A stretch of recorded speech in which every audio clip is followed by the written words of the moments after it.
All right. Well, thank you all. Excuse me. Thank you all for coming. Um, I think I'd like to just take a minute and reflect on why we're all here, because there's something that's happening in our world that's changing our world, and there are people that are suffering in our world from it, and there are people that are putting their lives on the line trying to help those people, the first responders, the nurses, and the doctors. And um, personally, we're all making sacrifices by changing our lifestyle so that we can protect those around us, the people that we care about and the people that we love.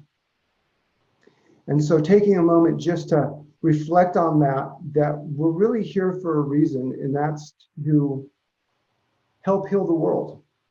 And we all do that in different ways. Now, one of the things that's happening is we have to change the way that we work with people. We're going to be making a shift from working with people one-on-one in person, where we have that opportunity to feel them, to touch them, to get a sense of where they're at. We're not going to have that capacity so much online. We can develop those skills though. However, we still won't have that ability to touch. And our hands and the little electromagnetic sensors in our hands pick up so much information. That's information that's going to be void in the way that we work with our clients. So we have to develop other skill sets. When we're working with our clients, what are we essentially doing? We're providing them an experience. And that's going to be the focus of what we're doing with an online session.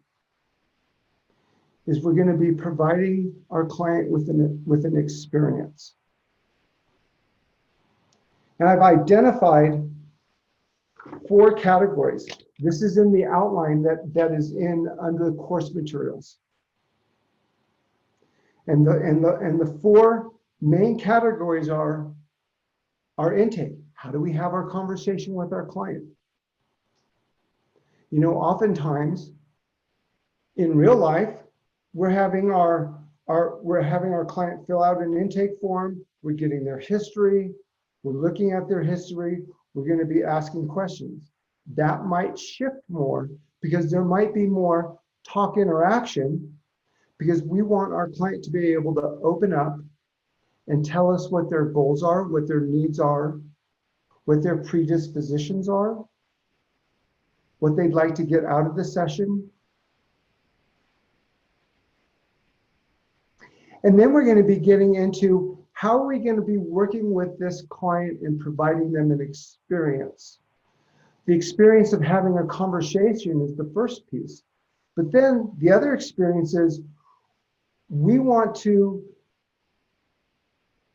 have a relationship to their experiences by giving them some input, something that they can relate to. I like to think of it as something that's relative and meaningful. And so that might look like movement. For most of us, it will be. Some of us perhaps not. Like I know some people that are sound workers. Some people work with aromatherapy. And so there's different kinds of ways of interacting with people. The thing is, we've got to provide them with some sort of benchmark where they're at, what they're experiencing in this now moment, and then give something so that their nervous system has another option, so it can shift, so that it can learn something else and create a new experience.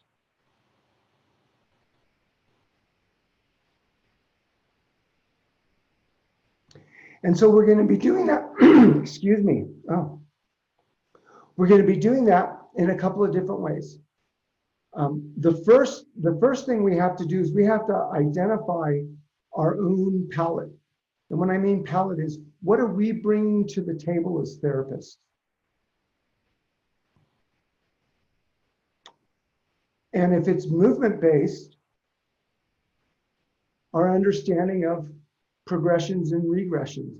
How are we going to get our client to move differently so that they can have a new experience, something that's relatable?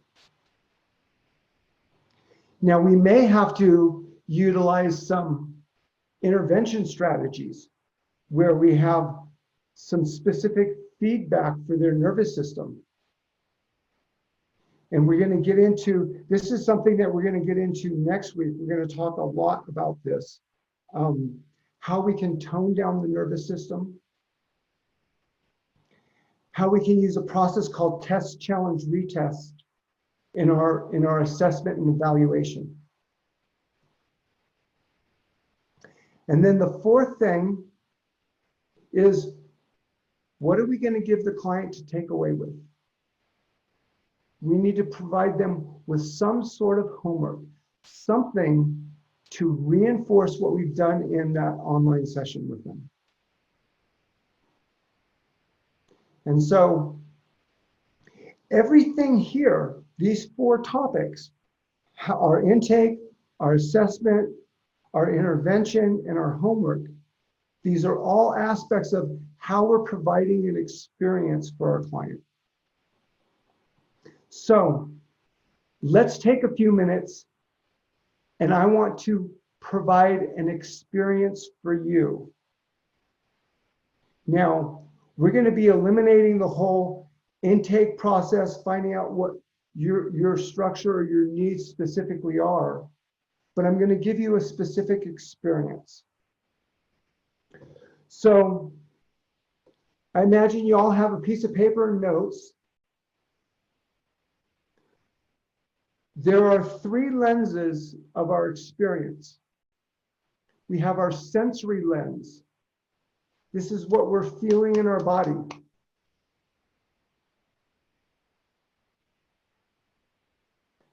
The second is our feeling lens. This is part of how the neurological inputs from our environment create a picture in our mind. And our mind is responding to that picture by looking for something that's familiar, something from our past that it can anchor to so they can create relativity to that experience that's happening in the now moment. Oftentimes, that becomes an association, or it might even have an emotion.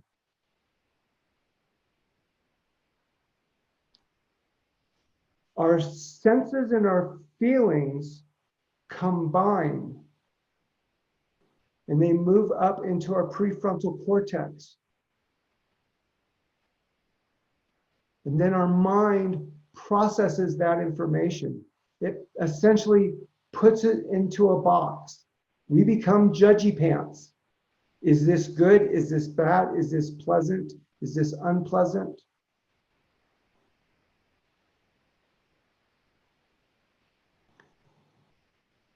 I will also include a PDF on these 3 lenses in the extra materials. And I'll load that up later today. But for now, let's have a little experience. So I'm going to invite you to close your eyes. Notice your breath.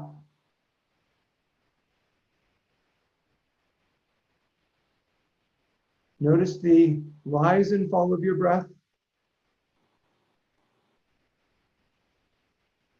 Where in your body does the sensation bring you to?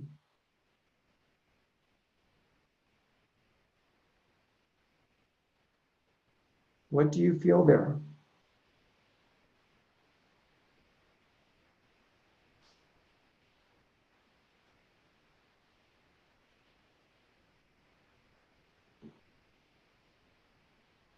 As we start sensing our body and feeling our feelings,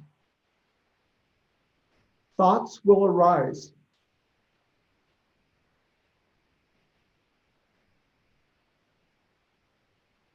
Those thoughts could be messages.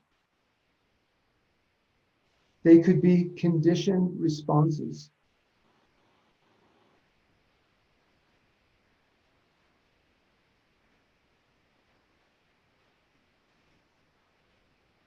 Now I'm going to invite you to take a moment, open your eyes slowly, come to your piece of paper and your pen, and write a sentence about what you sensed in your body, what your feelings were, and what your thoughts were. Just one sentence.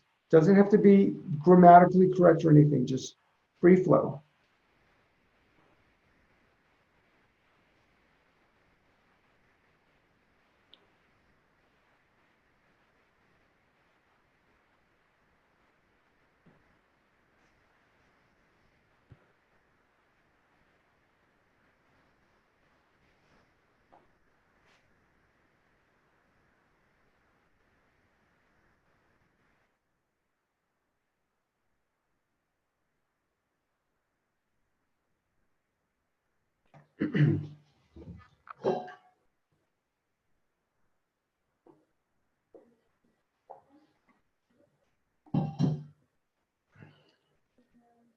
Okay, now the next piece to this is movement.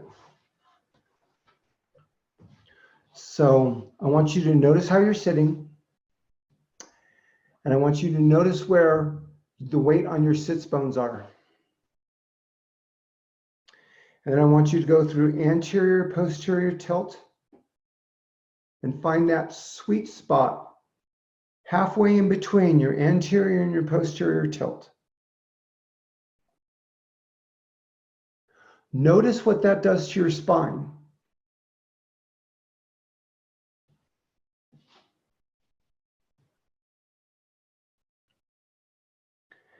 Now bring your fingertips to your sternum.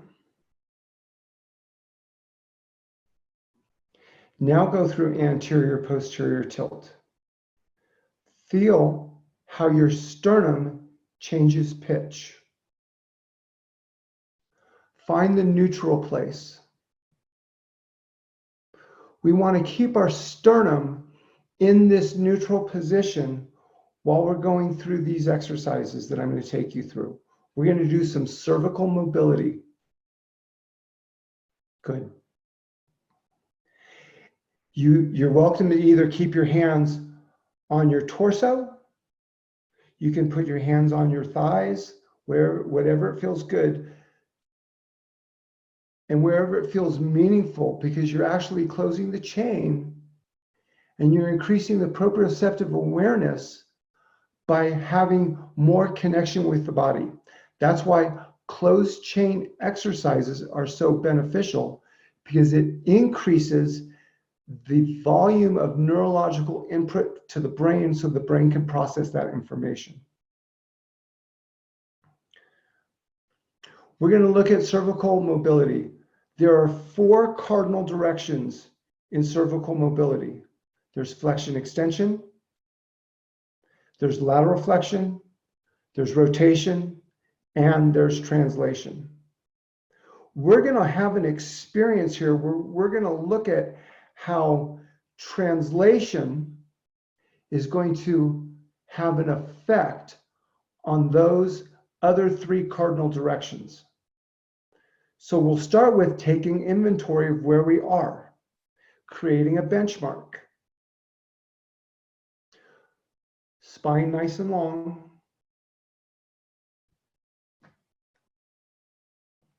We're going to bring our chin to our chest. And we're going to bring our chin to the sky. And just notice your range of motion. Notice if there's tension. If there's pain. We never want our client to move into or through pain. That reinforces a maladaptive experience. That is their coping strategy showing up. So we have our flexion extension, and then we have lateral flexion. Now, there's several different ways to look at the lateral flexion. There's the hinge, which is when we bring our ear to our shoulder. Oftentimes, we will have more mobility in one vertebra than another, and the nervous system will choose that vertebra that has more mobility to act, and we go into a hinge. Instead, what we want to think about is crown up, lifting up, lifting up, lifting up, lifting up, lifting up, and over and lifting. So we're reaching instead of hinging. Can you see the difference in that movement? So this is a hinge to my right.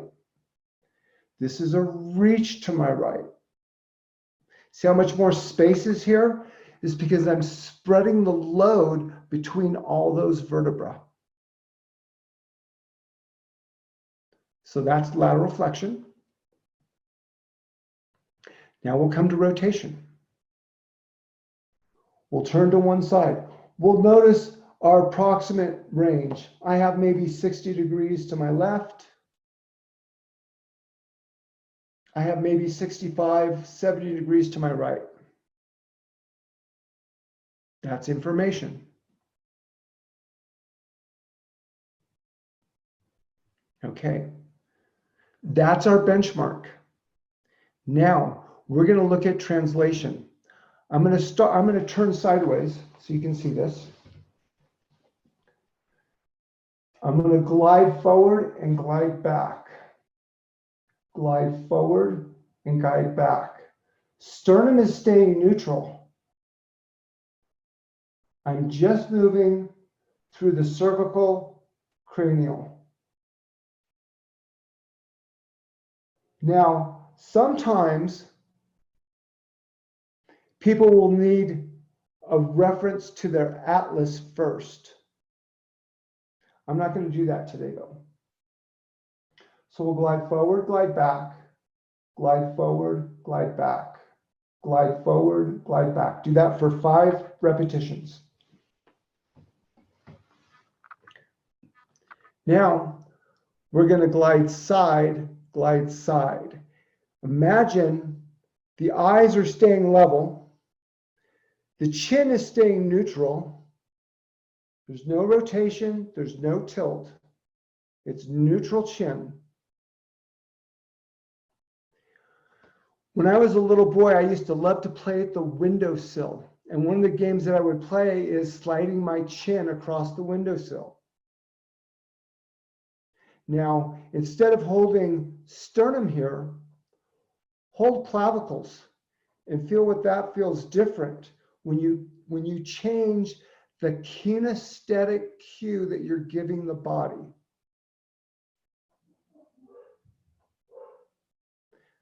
That was an important piece right there. The kinesthetic cue that we ask our client to do when they touch themselves so that they have more proprioceptive awareness is going to have an effect on the outcome of the movement you're asking them to do. Now that we have lateral glide, we have front to back translation, we're going to put those together. So we're going to glide side, front, side, back, side, front, side, back, side, front, side, back, and we're going to make that into a nice smooth circle.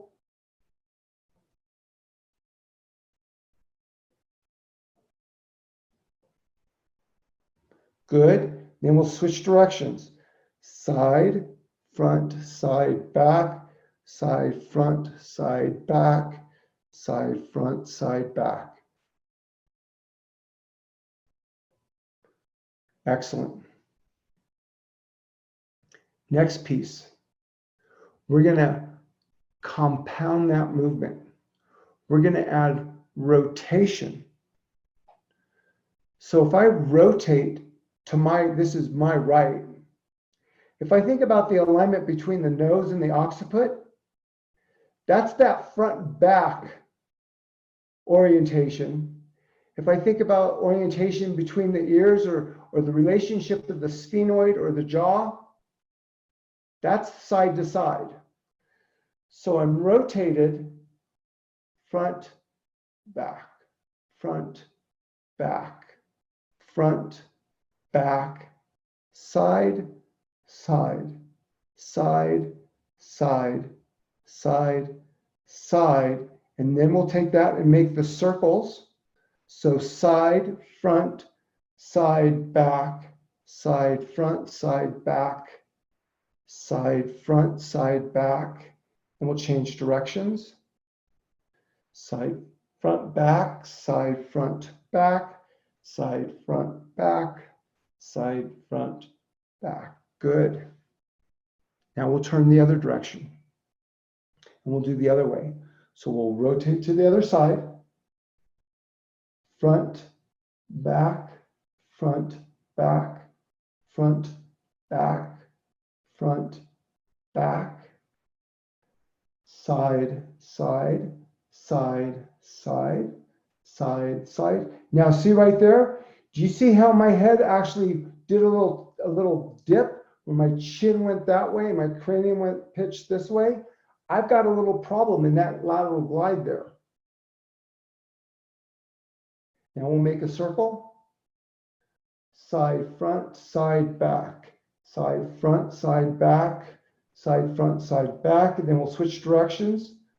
Side, front, side, back, side, front, side, back, side, front, side, back, side, front, side, back. Good. Now, take note of where you had discomfort or you felt that you didn't have control over those movements. Now we're going to come back to our benchmark. Drop our chin down, lift our chin up. Drop our chin down, lift our chin up. What do we notice different?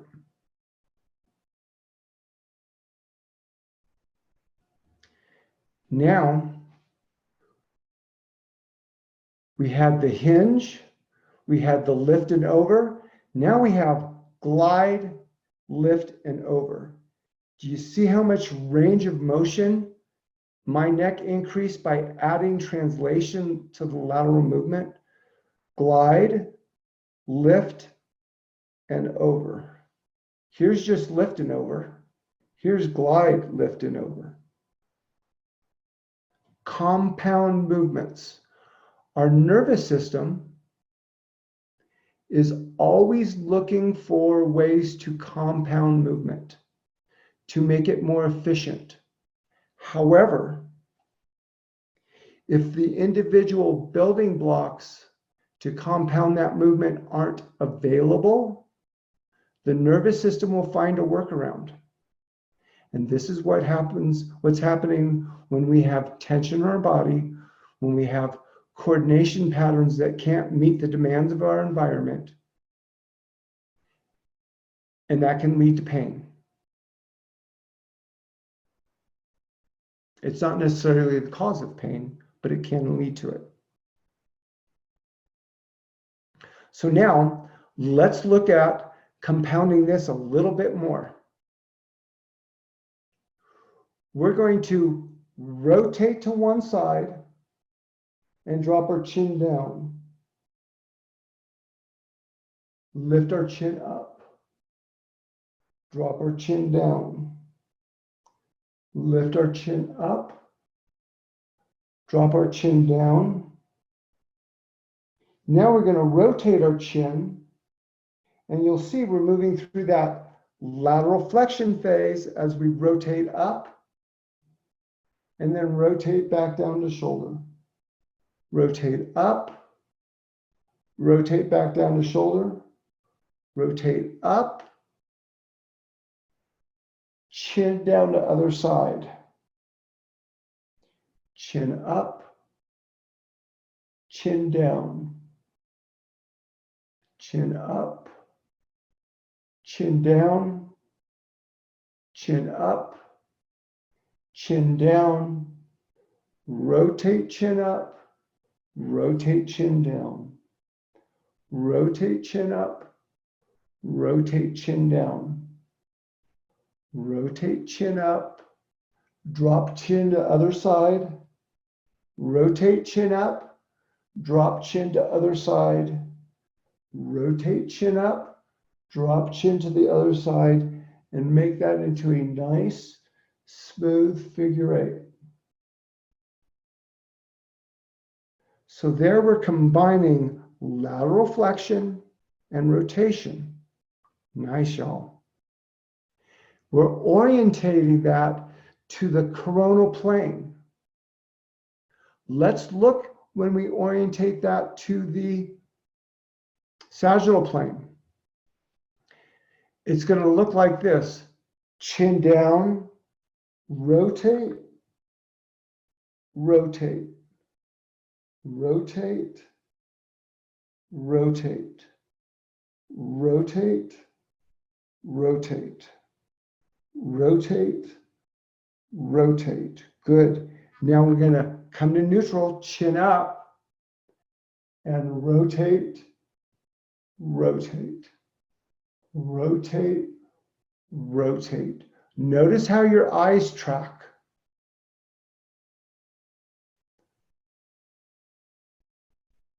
Notice how your nose tracks. Your nose should draw an arc. Nice. So I don't mean to call anybody out, but I'm going to call Robin out and Nick out. Robin, would you go first, please, and show the group your movement? Chin up and then rotate. Yep.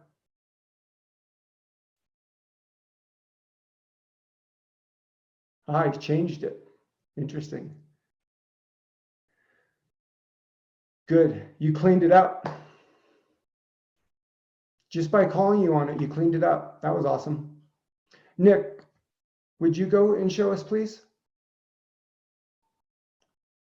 Now, one of the things that I'll say about the difference between Nick's movement and Robin's movement is that Nick has more cervical extension. It's more of an arc, where Nick was hinging more at the occiput. Right? Now, who else was able to see that? Good. This is a really important thing, is because we don't have the ability to be with our client and touch their structures they're moving to feel what they're doing. We're going to have to be able to use our eyes to recognize when someone is, or how someone is organizing. And are they organizing in the most optimal way? And if they're not, what can we do to give them as a movement so that they can organize in a more optimal way? So I regress. That was a good little tangent though. Now we're going to take those two movements and we're going to put them together. So we're going to combine them just like we combined the frontal plane relationship of rotation and lateral flexion. Now we're combining rotation and flexion extension. And so it's going to look like this. Chin down, rotate to one side, extension, chin up, rotate to the other side, flexion, chin down, rotate, extend, rotate, flex, rotate, extend, rotate, flex, and then we'll switch directions. Extend, rotate, flex, rotate, extend, rotate, flex, rotate. Then we can start to smooth off those corners once we can break down each individual movement.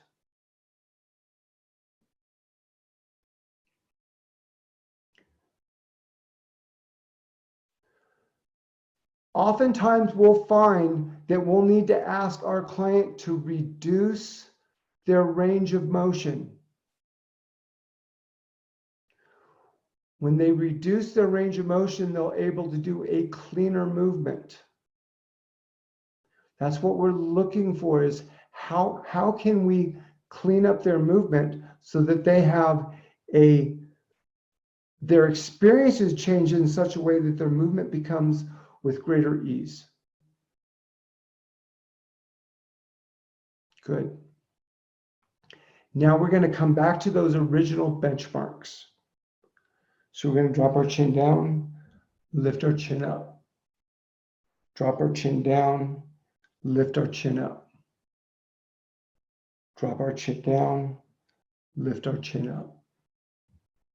Rotate to one side, rotate to one side, rotate to one side, rotate to one side.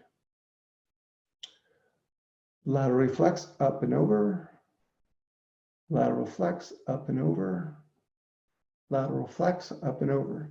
In my movement, I have change in flexion extension and rotation. I did not have any change in lateral flexion.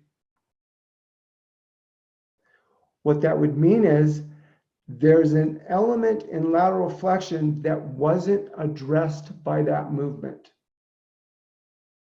I would want to vet that out. And how we're going to vet that out actually becomes the topic for next week. That's all we're going to talk about, is how we're going to vet out coping strategies that are keeping us from having optimal movement. So now I'd like to hear from you all about what your experience was looking at creating a benchmark, using movement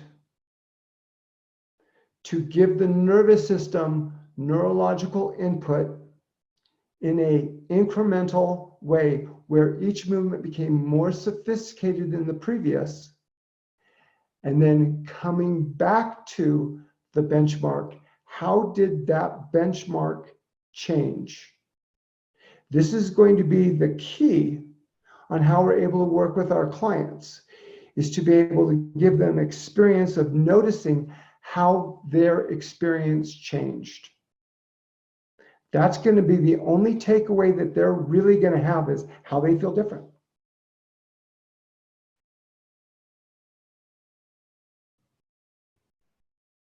So I'm going to invite you all to, one at a time, just open up your, unmute yourself so that you can share that experience with us.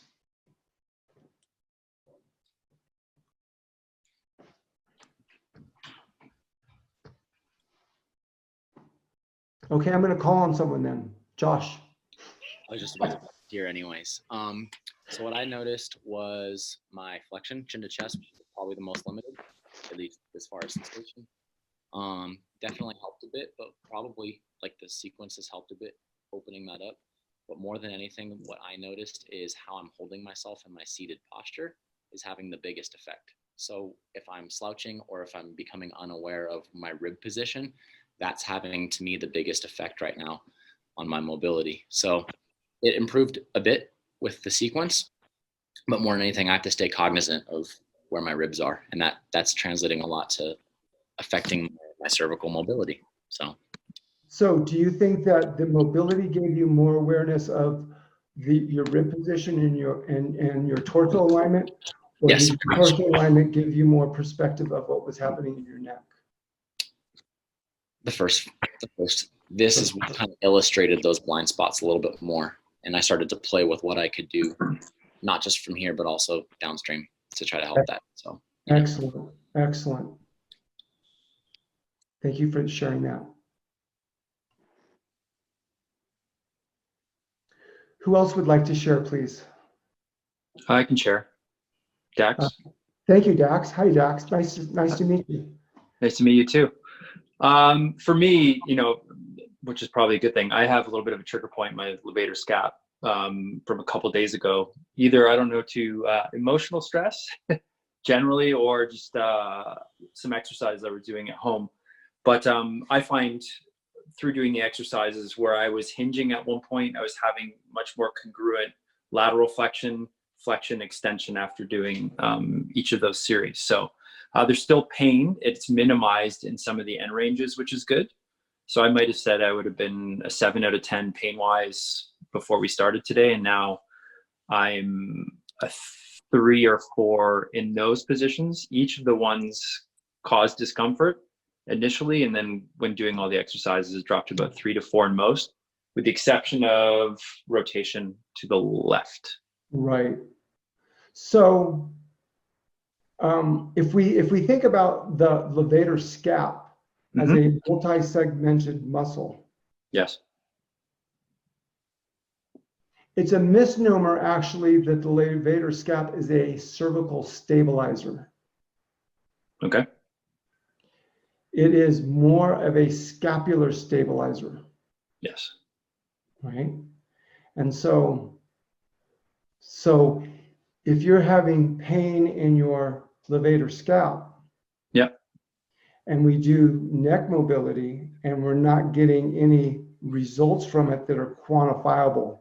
I mean, yes, it's marginal, I would say, where you increase the range of motion, but you're still having an experience of discomfort. Exactly. Right? It's not in your neck. No. It's not in your neck. So then the next thing is we would look at what's happening in the scapula. Yes. Now, oftentimes you'll see a relationship between the joints of the scapula, the rotator cuff, the elbow, the wrist, the hand, the fingers. All these joints have to play together to stabilize. What gives it the anchor is our scapula. If our scapula doesn't have the capacity to stabilize with the torso, I say with the torso, not to the torso, with the torso. These other joints, they're going to try to do the job of stabilizing the scapula. And it's not their job. No. And so we'll go over a scapula piece next week when we go through test, challenge, retest. Okay, perfect. Thank you. You bet.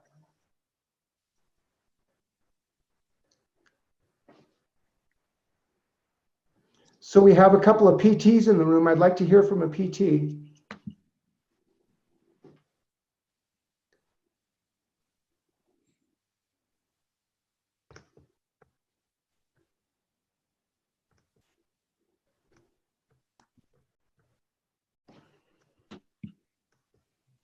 Are you leaning in, Nick? No, I won't, but I want to give someone else the opportunity to say something. But what I experienced was my lateral flexion improved, but I also noticed how hard it is for me to stay in this upright position. And that I also have a problem with my levator scap, and that didn't improve. So it's probably the same reason. Or similar. So that's what. It might be the same symptom. But I think reason and symptom are very different. For example, there could be impact trauma, falling. You're a soccer player, you could have had an impact trauma to your scapula. And so the shock to the joints and the ligaments in the clavicle could be creating an inhibition response. Someone else might have something where they might have a shock from the back of the body. The levator scap would be bracing to try to protect the structure in the same way, but for very different reasons. And so symptoms can often look similar, but the reason why we would have a symptom would be very different.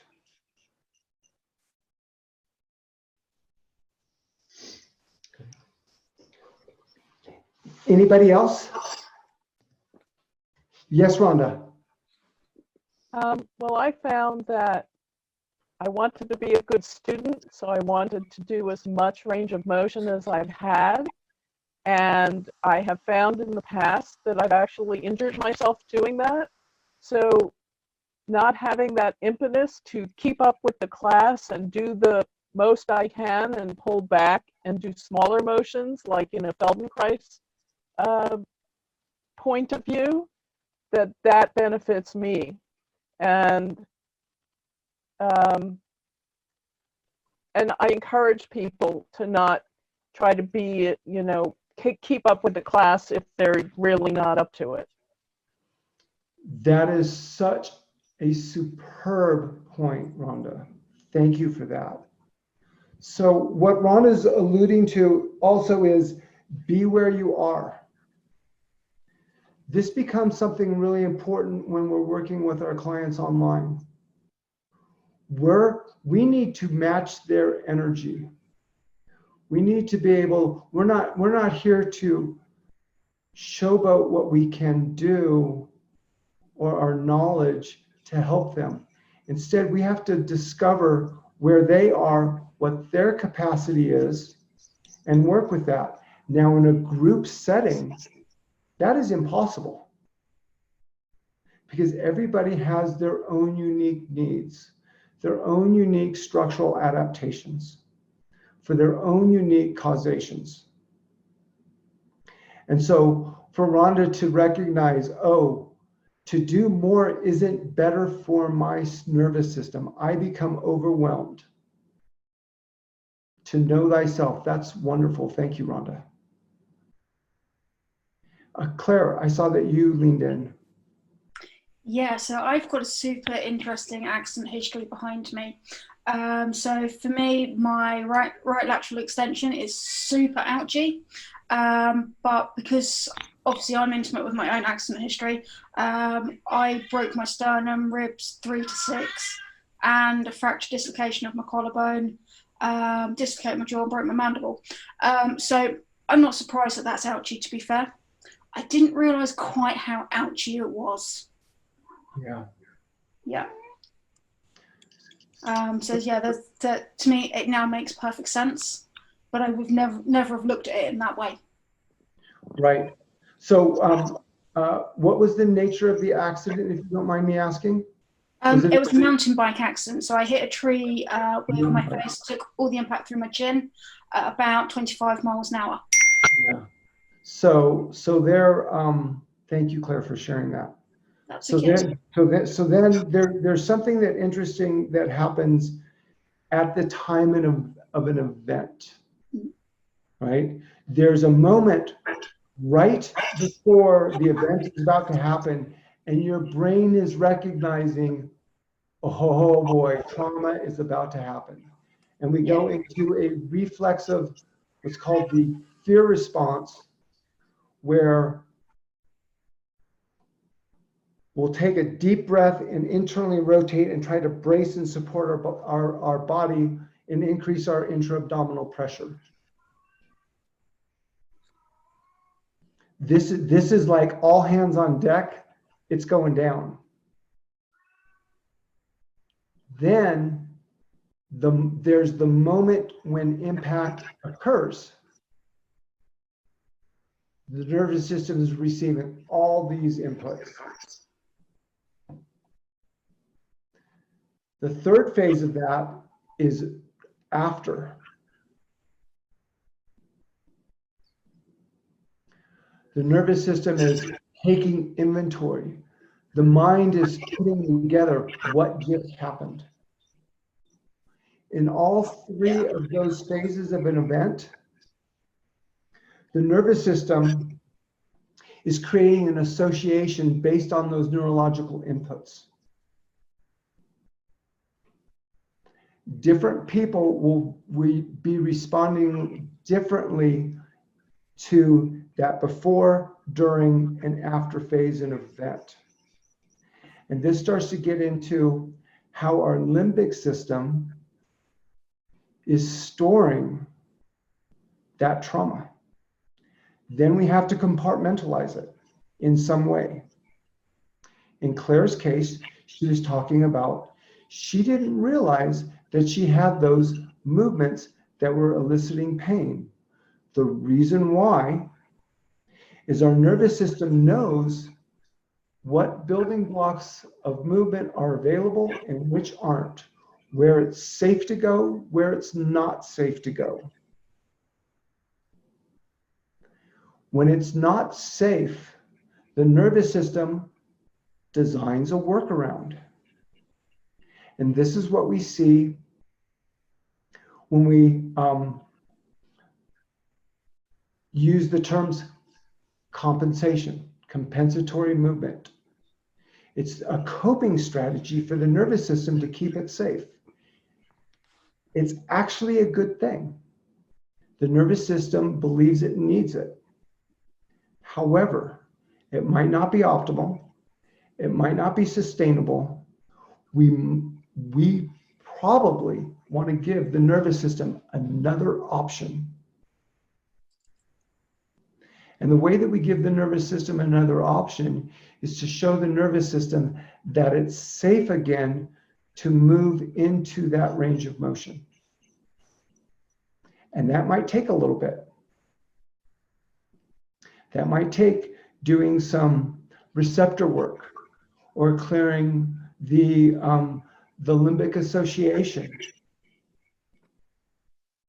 or looking at what other systems might be involved in that matrix of that unique presentation.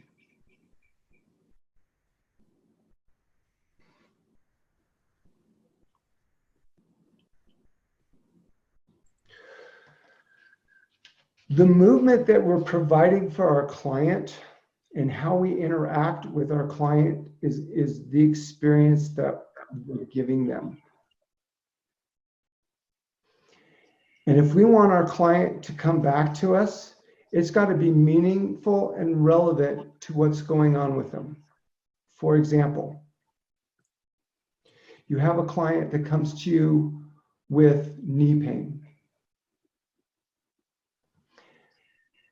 You're not going to want to be assessing their cervical mobility if they have knee pain, because it won't be relevant to their experience. You're going to want to look at the joints above and below the knee, what's happening in the ankle, what's happening in the hip, pelvis, what's happening in the knee. Does the knee have tibia stability? Does the knee have the ability to go through flexion extension? Now, here's the thing. We may need to challenge our client's ligament system. We're going to need a palette of movement that's very specific to challenging ligaments. I gave you a very general movement. I think that we can, in the third session, we can actually get into that.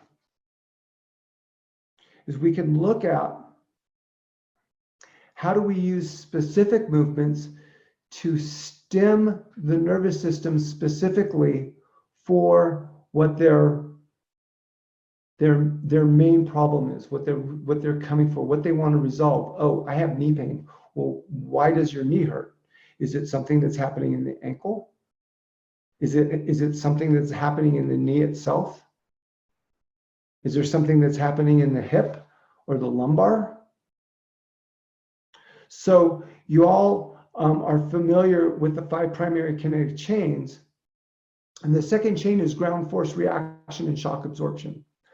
And so as that kinetic wave of energy moves up through the ankle, is the ankle normally responsive to that wave of energy? And so on and so forth up the structure. And so we're going to want to be able to get into evaluating that. Now, there's going to be a couple of different ways that we're going to do that. Some of us have manual muscle testing skills. Some of us don't. It's a very different process between the two. With manual muscle testing skills, we can take shortcuts. How many people are familiar with self-testing? Great.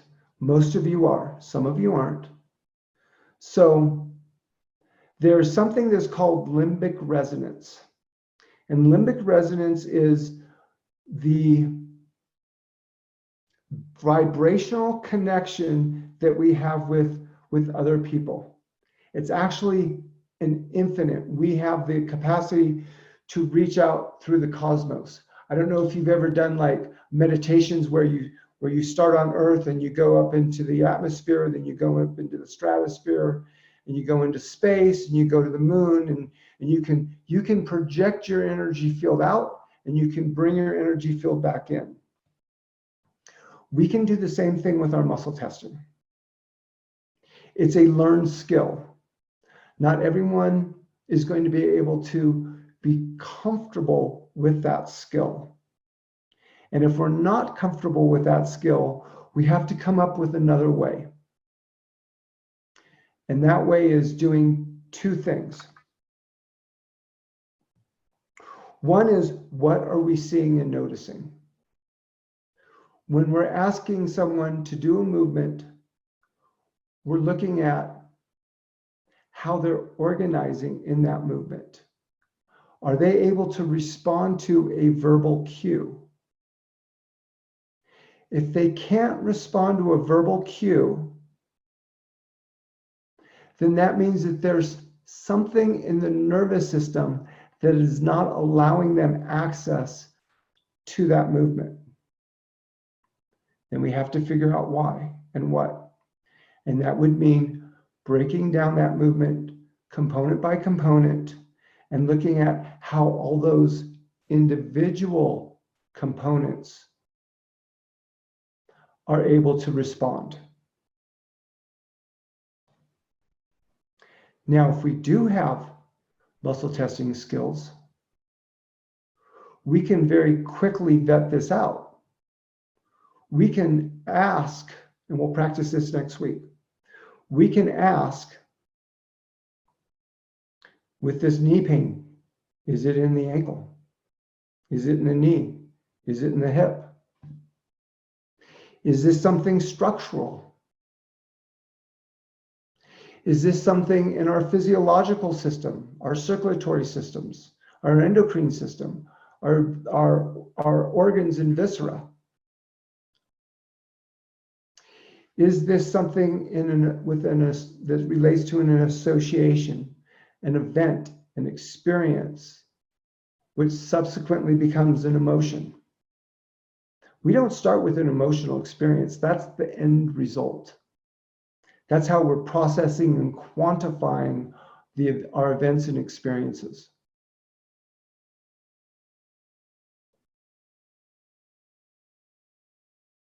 And so in essence, what we're doing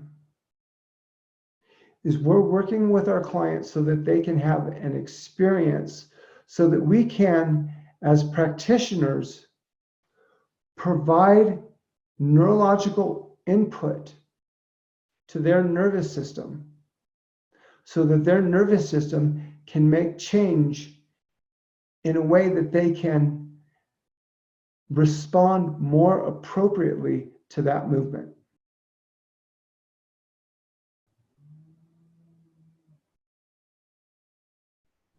So we have a few more minutes left.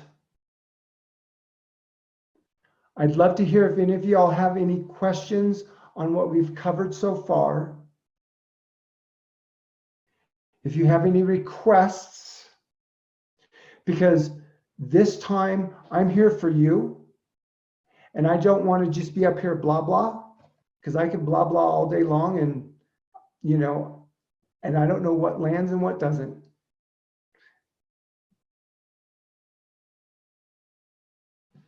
And so with this next few minutes, I invite you to express what you noticed from this time we spent together and what questions you might have, or just share your experience.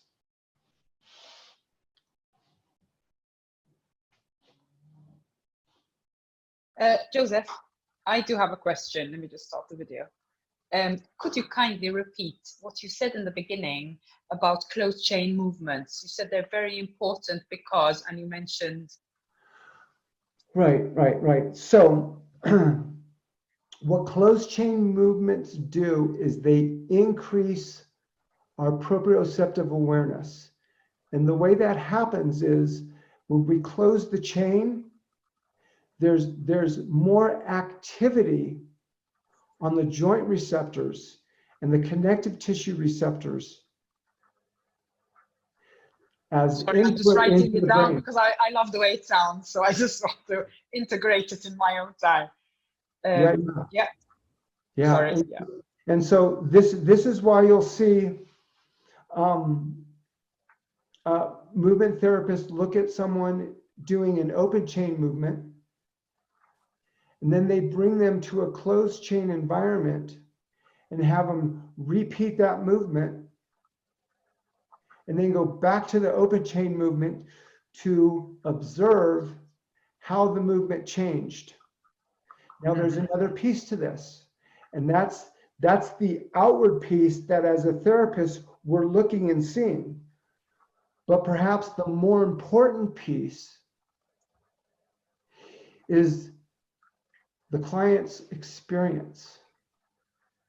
That person that's experiencing those movements, how that changed in their nervous system and how they had more capacity to feel more. Because the more that we can feel and sense, the greater our experiences. It gives us something tangible and relatable. Thank you. That's Very, great. very interesting throughout. Thank you. Good.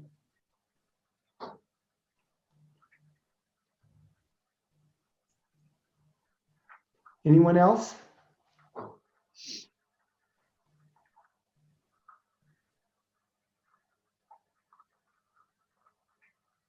Would it Well, be we're an up- idea for the, well, I don't know, next time, but in these sessions to give an example? So like someone is the patient and we can try to, well, vet out that person's problems. Yes. So we have a real example of it.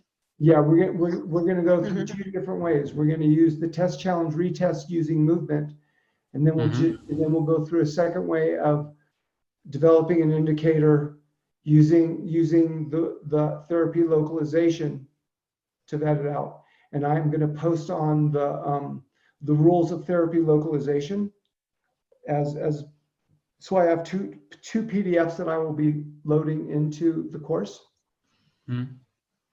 And yes, and we'll look at a couple of different things. Maybe if someone has a knee, we can look at a knee.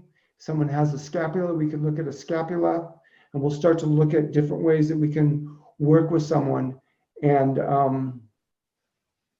those will be really good examples. Okay, thank you. You bet. Thanks. You bet. Well, it's just a few minutes after 11, and I want to respect everybody's time. And thank you all for coming. There is a discussion board on the program platform. If you have any questions, please post your questions there so that we all can grow and learn from those questions. Great, thank you. Thanks a Lovely. Thank you.